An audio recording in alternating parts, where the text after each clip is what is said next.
가끔 나는 내 서재에 홀로 앉아 오래된 사진 한 장을 꺼내본다.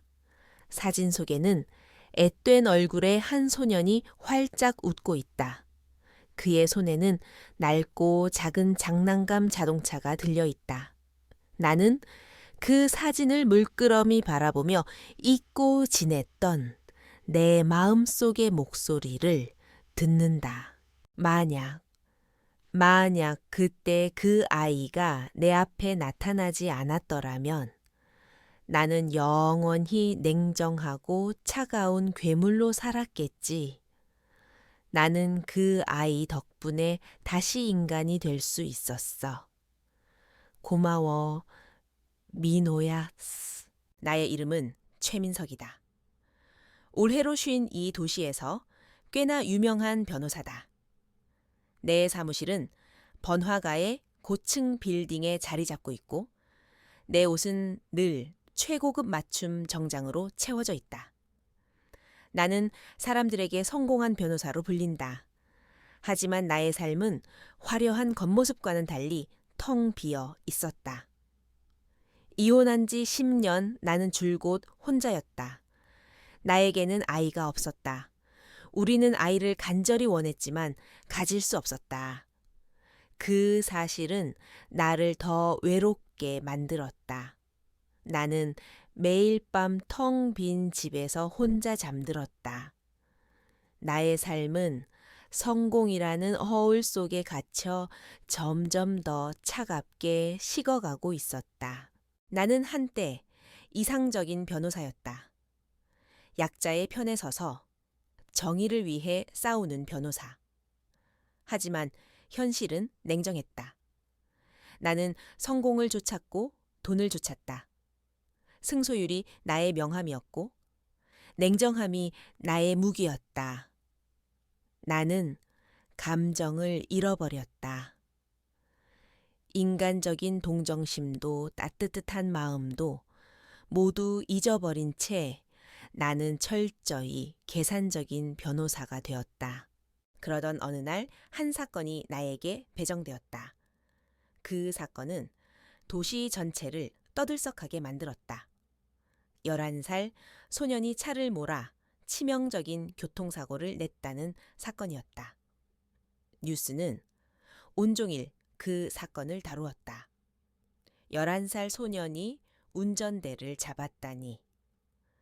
사람들은 소년을 비난했고 나는 이 사건이 사회적으로 큰 파장을 불러일으킬 것이라고 생각했다.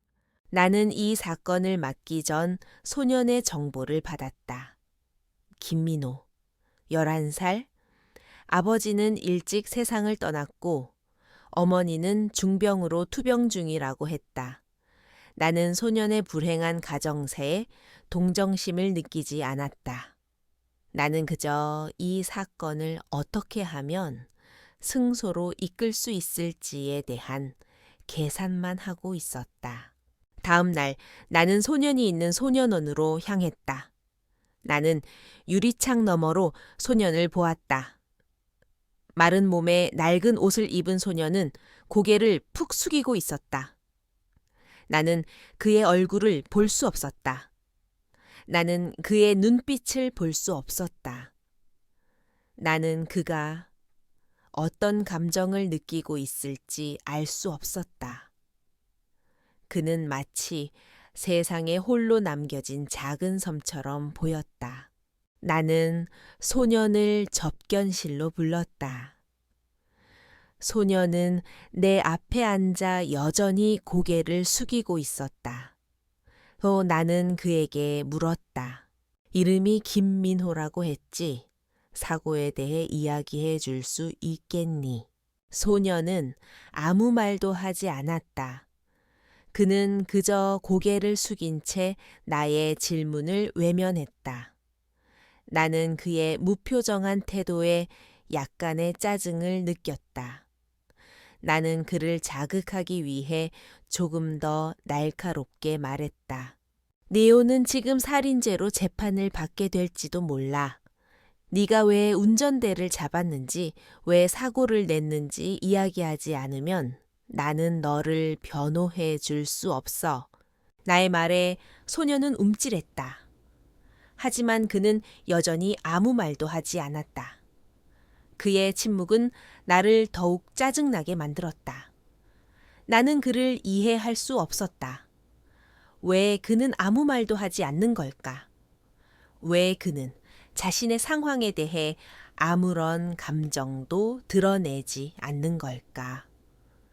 나는 그의 침묵이 나를 시험하는 것처럼 느껴졌다. 나는 한숨을 쉬며 그를 바라보았다. 그는 여전히 고개를 숙이고 있었다. 나는 그의 어깨가 미세하게 떨리고 있다는 것을 알아차렸다. 그는 울고 있었다. 나는 그의 작은 어깨를 보며 나의 마음 속에서 아주 작은 균열이 생기는 것을 느꼈다. 나는 그때는 몰랐다. 이 작은 균열이 나의 굳게 닫힌 마음의 문을 열어줄 것이라는 것을. 나의 이름은 박성민 50대 중반의 건설 현장 기술사다. 사람들은 나를 베테랑이라 부르지만 내 마음속은 언제나 차가운 겨울이었다. 20년 전 나는 한때 이상주의자였다. 안전을 최우선으로 여기고 완벽한 건축물을 짓겠다는 열정으로 가득 차 있었다. 하지만 나의 동료이자 가장 친한 친구가 현장에서의 작은 실수로 목숨을 잃은 뒤 나는 모든 것을 잃었다. 그날 이후 나는 감정을 버렸다. 나에게 남은 건 오직 효율성과 숫자에 대한 집착뿐이었다. 사람들은 그저 공사 현장의 부품일 뿐이었다. 나는 요즘 한 대형 복합 상가 건설 현장의 총괄 기술사를 맡고 있었다.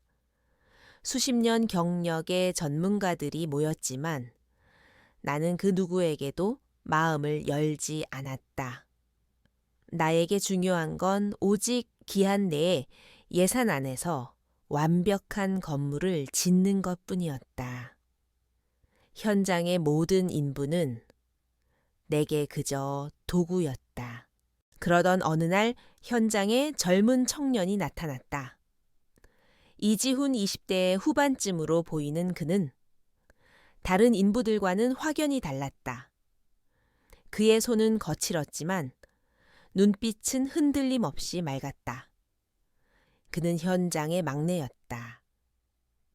그의 외모는 깡마른 편이었지만 나는 그에게서 묘한 힘을 느꼈다. 안녕하십니까, 박성민 기술사님. 오늘부터 미장공 일을 맡게 된 이지훈이라고 합니다. 그는 나의 눈을 똑바로 바라보며 당당하게 자신을 소개했다. 나는 그의 패기에 약간 놀랐지만 이내 차가운 목소리로 말했다. 이곳은 힘든 곳이야. 젊은 사람이 버티기 쉽지 않을 텐데. 나의 말은 경고이기도 했고 동시에 그를 시험하는 말이기도 했다. 하지만 그는 나의 말을 가볍게 받아 넘기며 미소를 지었다. 괜찮습니다. 저는 이 일이 좋습니다. 그의 미소는 나의 차가운 마음에 작은 균열을 만들었다.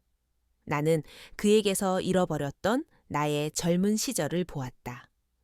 나 역시 이 일을 처음 시작할 때 그처럼 열정적이고 패기 넘치는 사람이었다.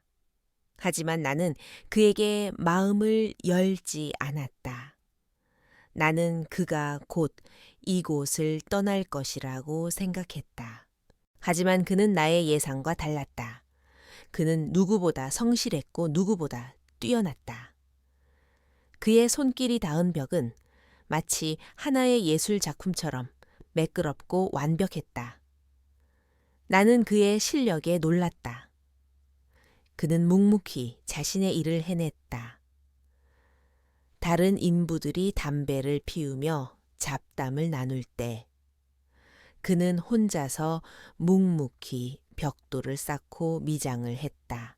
나는 그를 관찰하기 시작했다. 그는 단순히 일을 하는 것이 아니었다. 그는 벽돌 하나하나에 흙 손질 한 번 한 번에 혼을 불어넣는 것 같았다. 그의 눈빛은 언제나 빛나고 있었다. 나는 그의 눈빛에서 잃어버렸던 나의 열정을 보았다. 어느 날 점심시간 나는 그에게 다가가 말을 걸었다. 지훈아, 너는 왜 이 일을 하니? 요즘 젊은 사람들은 이런 힘든 일을 하지 않으려고 하는데 나의 질문에 그는 잠시 멈칫하더니 이내 조용히 말했다. 저의 아버지가 이 일을 하셨습니다. 아버지는 저에게 늘 말씀하셨습니다. 건축은 사람의 삶을 담는 그릇이다. 네가 만드는 모든 벽돌 하나하나에 너의 정성을 담아야 한다라고요. 그의 말에 나는 충격을 받았다.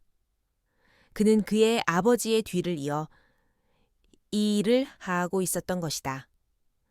그의 아버지의 가르침은 나의 잃어버린 이상주의를 다시금 떠올리게 했다. 나는 그에게서 내가 잃어버린 모든 것을 보았다. 나는 그에게서 나의 과거를 보았고 나의 미래를 보았다. 하지만 나는 여전히 그에게 마음을 열지 않았다. 나의 마음 속에는 여전히 과거의 상처가 깊게 자리 잡고 있었기 때문이다. 공사 현장에 늦은 오후 나는 여느 때와 다름없이 현장을 둘러보고 있었다. 그때 저 멀리서 시끌벅적한 소리가 들려왔다. 나는 그곳으로 향했다. 그곳에는 젊은 엔지니어들과 지훈이가 서 있었다. 엔지니어들의 얼굴에는 조롱 섞인 웃음이 가득했고 지훈이는 묵묵히 고개를 숙이고 있었다. 야, 이지훈, 너는 도대체 벽을 어떻게 쌓은 거야? 이쪽은 삐뚤고 저쪽은 튀어나왔잖아. 젊은 엔지니어 중 한 명이 지훈이를 향해 소리쳤다. 지훈이는 아무런 대꾸도 하지 않았다. 나는 그들의 대화를 듣고 지훈이가 쌓은 벽을 보았다. 엔지니어의 말처럼 벽은 약간 삐뚤어져 있었다. 나는 순간 화가 치밀었다. 나의 완벽주의는 이런 작은 실수도 용납하지 않았다. 나는 지훈이에게 다가가 차가운 목소리로 말했다. 이지훈, 네가 쌓은 벽이 이 모양이야. 내가 그렇게 대충 일하지 말라고 경고하지 않았나. 나의 말에 지훈이는 고개를 들었다. 그의 눈에는 슬픔이 가득했지만 그는 여전히 아무런 변명도 하지 않았다. 그때 다른 엔지니어들이 내게 다가와 말했다. 박 기술사님, 이지훈이 아직 어려서 그런가 봅니다. 저희가 다시 쌓겠습니다. 맞아요. 저런 어린애한테 일을 맡긴 저희 잘못이죠. 그들의 말은 지훈이를 위하는 척했지만 사실은 그를 더 비웃고 있었다. 나는 그들의 위선적인 태도에 분노가 치밀었다. 하지만 나는 그 분노를 애써 감추고 지훈이에게 말했다. 지훈아, 내가 너에게 기회를 주겠다. 7일 안에 네가 쌓은 벽을 완벽하게 고쳐라. 만약 실패한다면 너는 이 현장을 떠나야 할 것이다. 나의 말은 그에게 마지막 기회이자 동시에 절망을 안겨주는 말이었다. 지훈이는 나의 말을 듣고 잠시 망설였다. 그리고 그의 입에서 나온 말은 모두를 놀라게 했다. 알겠습니다, 기술사님. 7일 안에 제가 왜 이 분야의 전설인지를 보여드리겠습니다. 지훈이의 말에 모든 사람들은 그를 비웃었다. 전설 저런 어린애가 말도 안 되는 소리. 나는 그의 허풍에 실망했다. 나는 그가 단지 나의 인정을 받고 싶어 하는 어린아이라고 생각했다. 나는 그의 오만한 태도에 화가 났다. 나는 그에게 말했다. 좋아. 7일 안에 네가 전설인 이유를 보여줘 보라고. 만약 실패한다면 그 대가는 네가 감당해야 할 것이다. 나는 그에게 마지막 경고를 던지고 그곳을 떠났다. 하지만 나는 그가 실패할 것이라고 확신했다. 전설 웃기는 소리. 전설은 하루아침에 만들어지는 것이 아니다. 나는 나의 오만함에 사로잡혀 그의 진정한 실력을 알아보지 못했다. 다음 날부터 지훈이는 달라졌다. 그는 아침 일찍 출근해 밤늦게까지 홀로 작업했다. 그는 내가 지적했던 벽을 다시 허물고 처음부터 다시 쌓기 시작했다. 그는 마치 무언가에 홀린 사람처럼 벽돌 하나하나에 혼을 불어넣었다. 그의 손길이 닿은 벽은 마치 하나의 예술 작품처럼 매끄럽고 완벽했다. 나는 그의 변화에 놀랐지만 여전히 그를 믿지 않았다. 저것도 며칠 가지 못할 것이다. 나는 그의 노력을 폄하했다. 하지만 7일이 차에 지나기도 전에 나는 그의 진가를 알게 되었다. 나는 그가 쌓은 벽을 보며 나의 눈을 의심했다. 그가 쌓은 벽은 완벽했다. 내가 지적했던 모든 문제점들이 완벽하게 해결되어 있었다.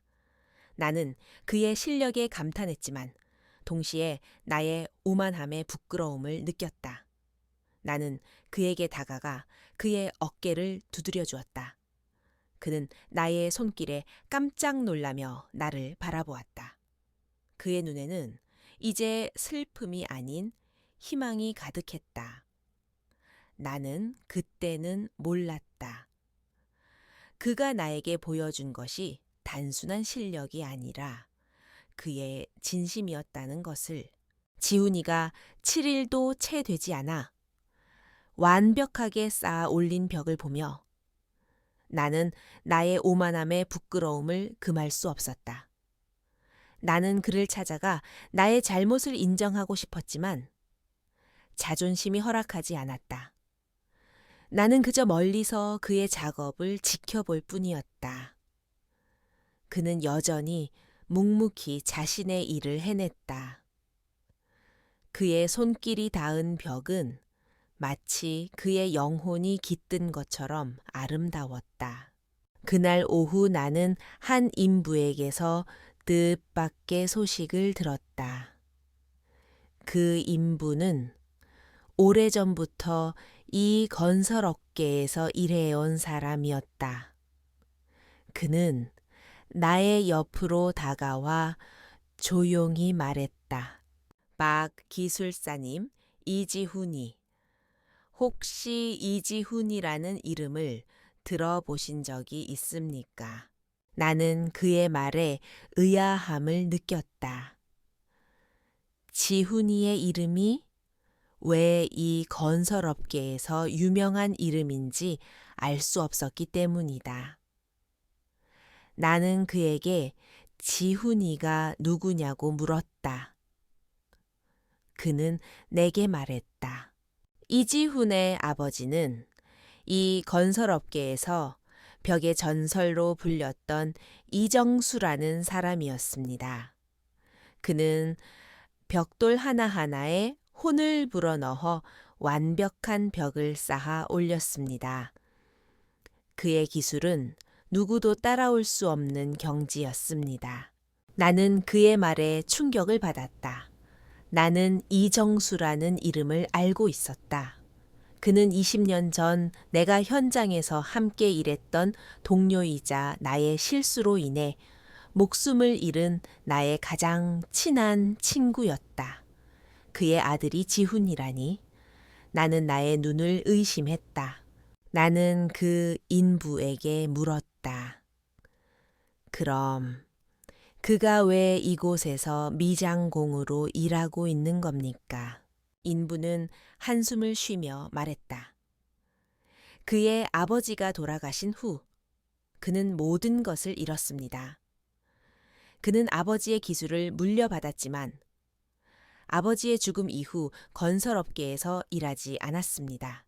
그는 그의 아버지의 죽음이 자신의 탓이라고 생각하고 있었거든요. 나는 그의 말에 가슴이 철렁했다. 지훈이는 아버지의 죽음이 자신의 탓이라고 생각하고 있었던 것이다. 나는 나의 실수로 인해 그의 아버지를 죽게 만들었고 그 죄책감은 지훈이에게 그대로 전해졌다. 나는 나의 이기심 때문에 한 젊은이의 삶을 망가뜨린 것이었다.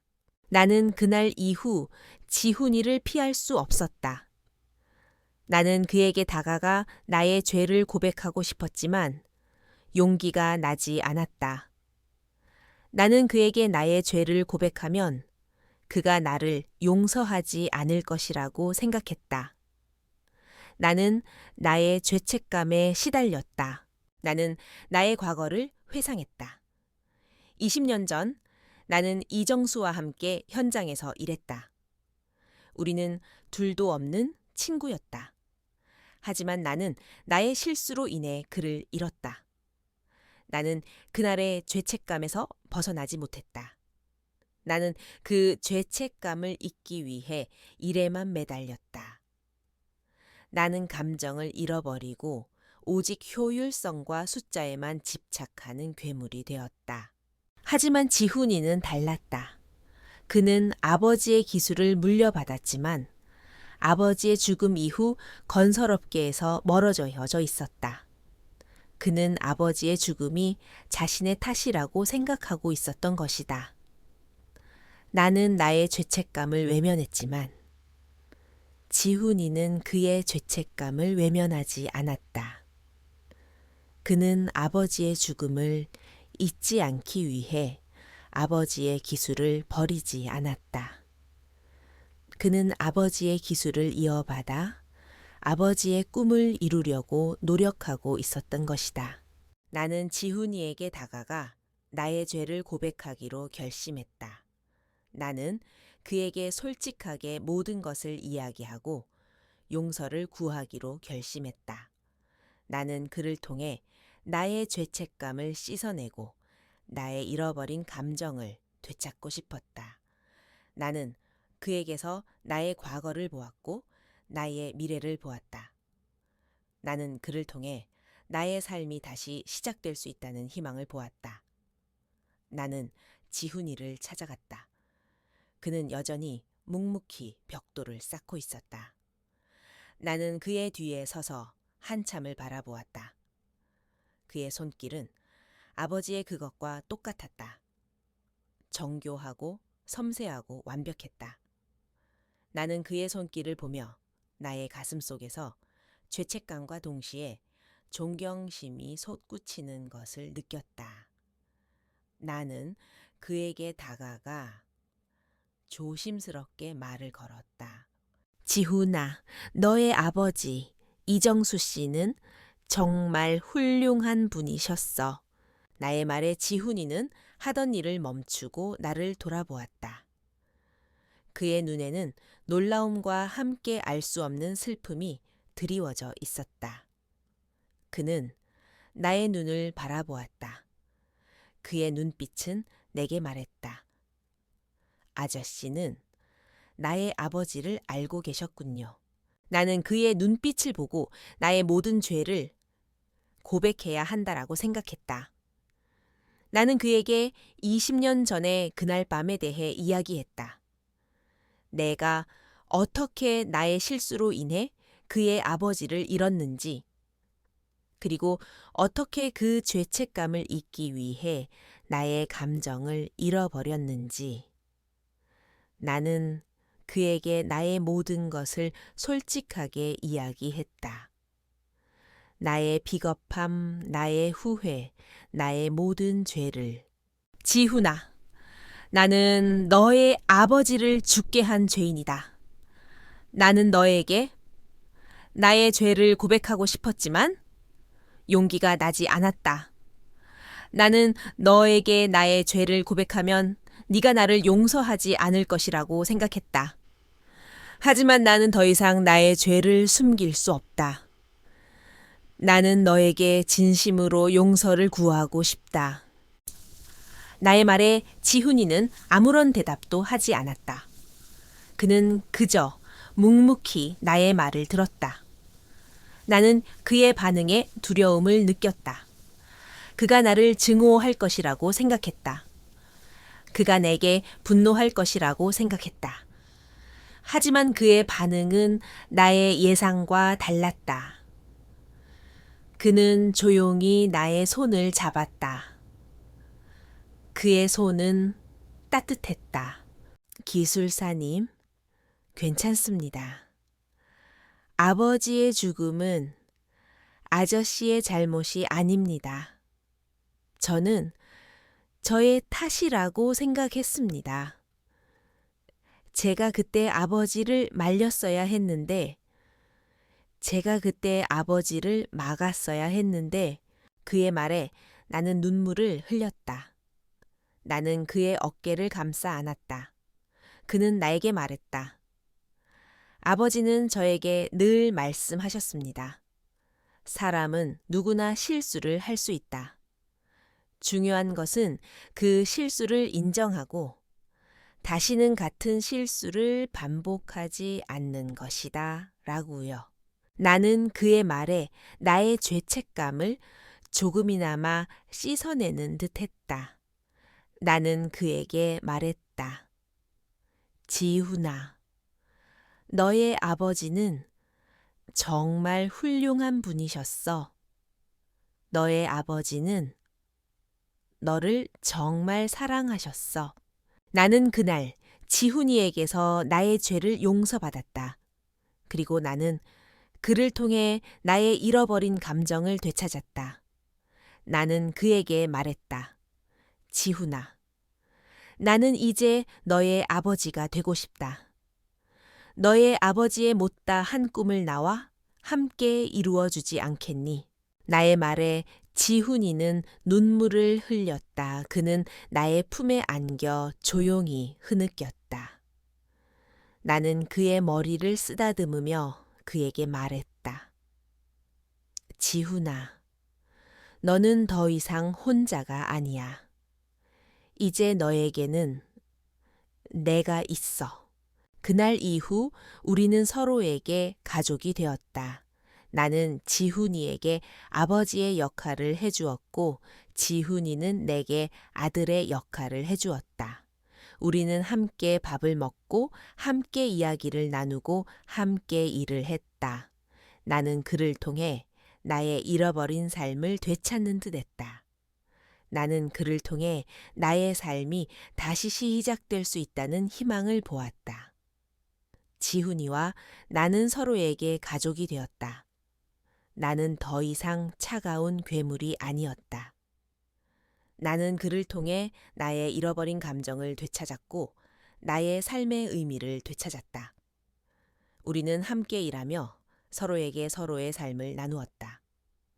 나는 그에게 아버지의 역할을 해주었고 그는 내게 아들의 역할을 해주었다.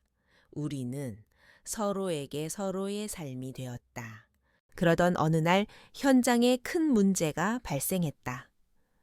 건물의 지하 기둥 중 한 부분이 알 수 없는 이유로 침하되기 시작한 것이다. 침하가 계속된다면 건물 전체의 안전에 심각한 위협이 될 수 있었다. 현장은 혼란에 빠졌다. 젊은 엔지니어들은 서로에게 책임을 전가했고 인부들은 두려움에 떨었다. 나는 이 문제를 해결하기 위해 모든 방법을 동원했지만 뚜렷한 해결책을 찾을 수 없었다. 나는 나의 과거를 회상했다. 20년 전 나는 나의 오만함 때문에 나의 친구를 잃었다. 나는 다시는 같은 실수를 반복하고 싶지 않았다. 나는 나의 경험과 지식을 총동원해 문제를 해결하려 했지만 나의 지식은 한계가 있었다. 그때 나는 지훈이를 떠올렸다. 그의 아버지 이정수 씨는 이러한 문제에 대한 전문가였다. 나는 지훈이에게 다가가 나의 고민을 털어놓았다. 지훈아, 이 문제를 해결할 수 있는 방법이 있을까? 너의 아버지라면 어떻게 하셨을까? 나의 질문에 지훈이는 잠시 생각하더니 이내 조용히 말했다. 아버지라면 아마 흙의 마음을 읽으셨을 겁니다. 흙의 마음. 나는 그의 말에 의아함을 느꼈다. 지훈이는 나의 의아함을 눈치채고 나에게 말했다. 아버지는 늘 말씀하셨습니다. 건축가는 벽돌을 쌓는 사람이 아니다. 흙과 돌, 그리고 물의 마음을 읽고 그들과 대화하는 사람이다 라고요. 나는 그의 말에 나의 머릿속에서 번개가 친 것만 같았다. 나는 그동안 흙과 돌, 그리고 물을 그저 건축 재료로만 생각했다. 나는 그들의 마음을 읽으려 하지 않았다. 나는 나의 오만함에 다시 한번 부끄러움을 느꼈다. 나는 지훈이와 함께 밤늦게까지 현장에서 머물렀다. 우리는 함께 흙을 만지고 돌을 만지고 물을 만졌다. 지훈이는 나에게 흙의 마음을 읽는 방법을 가르쳐 주었다. 그는 나에게 말했다. 이 흙은 너무 외로워합니다. 그래서 서로에게 기대지 못하고 홀로 침하되는 겁니다. 나는 그의 말에 충격을 받았다. 나는 그동안 흙을 그저 흙으로만 보았다. 하지만 지훈이는 흙에게서 감정을 읽어냈다. 나는 그의 뛰어난 통찰력에 감탄했다. 우리는 함께 흙의 마음을 달래줄 수 있는 방법을 찾았다. 우리는 흙을 달래기 위해 흙의 마음을 읽고 흙에게 맞는 재료를 사용했다. 우리는 흙과 대화하기 시작했다. 다음 날 아침, 우리는 해결책을 제시했다. 우리의 해결책은 기존의 방식과는 달랐다. 젊은 엔지니어들은 우리의 해결책을 비웃었다.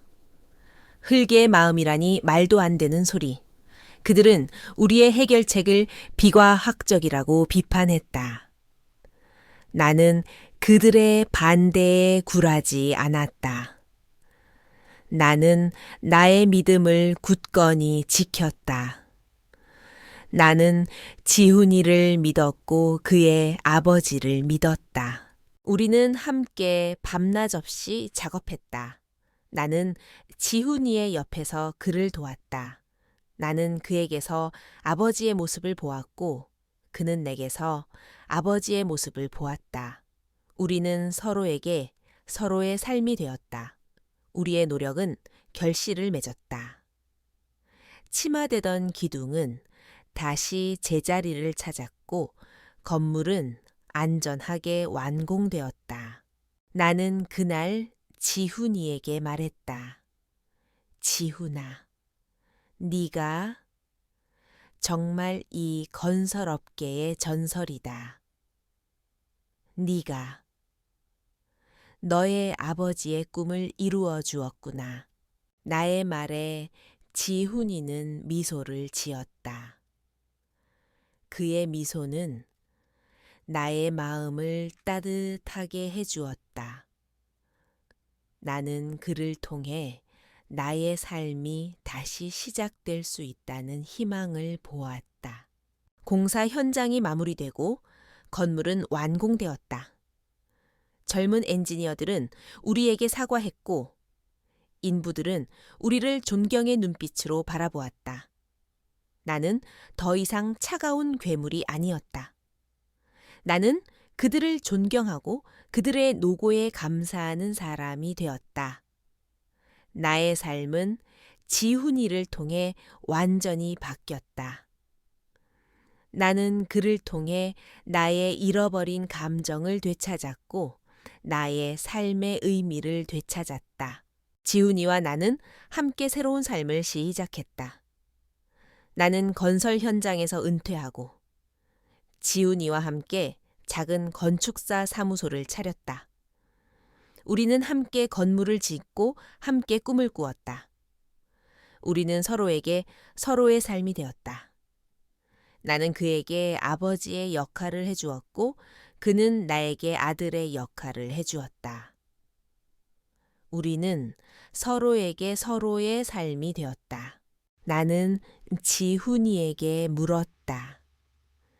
지훈아, 왜 너는 그렇게 뛰어난 실력을 가지고도 이 일을 하지 않으려고 했니? 지훈이는 나의 질문에 조용히 미소를 지으며 말했다. 아버지의 죽음이 나의 탓이라고 생각했습니다. 제가 그때 아버지를 말렸어야 했는데, 제가 그때 아버지를 막았어야 했는데, 나는 그의 말에 눈물을 흘렸다. 나는 그의 어깨를 감싸 안았다. 지훈아, 너의 아버지의 죽음은 너의 잘못이 아니다. 너의 아버지는 너를 정말 사랑하셨어. 너는 너의 아버지의 꿈을 이루어 주었어. 나의 말에 지훈이는 눈물을 흘렸다.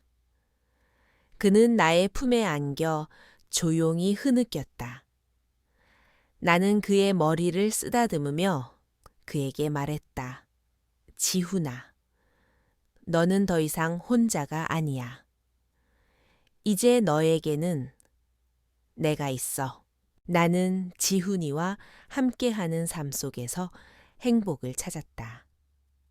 우리는 함께 밥을 먹고 함께 산책을 하고 함께 이야기를 나눈다. 우리는 서로에게 서로의 삶이 되었다. 나는 그를 통해 나의 삶이 다시 시작될 수 있다는 희망을 보았다. 우리의 작은 건축사 사무소는 점점 더 유명해졌다. 우리는 흙의 마음을 읽고 흙과 대화하는 건축사로 유명해졌다. 우리는 돈을 줬지 않았다. 우리는 사람들의 삶을 담는 그릇을 만들었다. 우리는 사람들의 삶을 행복하게 만들어주는 건물을 만들었다. 나는 가끔씩 나의 과거를 회상한다. 나는 한때 차가운 괴물이었다. 나는 나의 오만함 때문에 나의 친구를 잃었고 나의 삶을 잃었다. 하지만 나는 지훈이를 통해 나의 잃어버린 모든 것을 되찾았다. 나는 그에게서 나의 과거를 보았고 나의 미래를 보았다. 나는 그를 통해 나의 삶이 다시 시작될 수 있다는 희망을 보았다. 나는 낡은 의자에 앉아 지훈이가 지은 건물을 바라보았다. 건물은 햇살 속에서 빛나고 있었다. 나는 그 건물에서 따뜻함을 느꼈다. 나의 마음은 이제 더 이상 차갑지 않다. 나의 마음은 이제 지훈이의 따뜻함으로 가득 차 있다. 나는 그를 통해 나의 삶이 다시 시작될 수 있다는 희망을 보았다. 그는 나의 아들이었다. 그리고 나는 그의 아버지였다. 우리는 서로에게 가족이 되었다.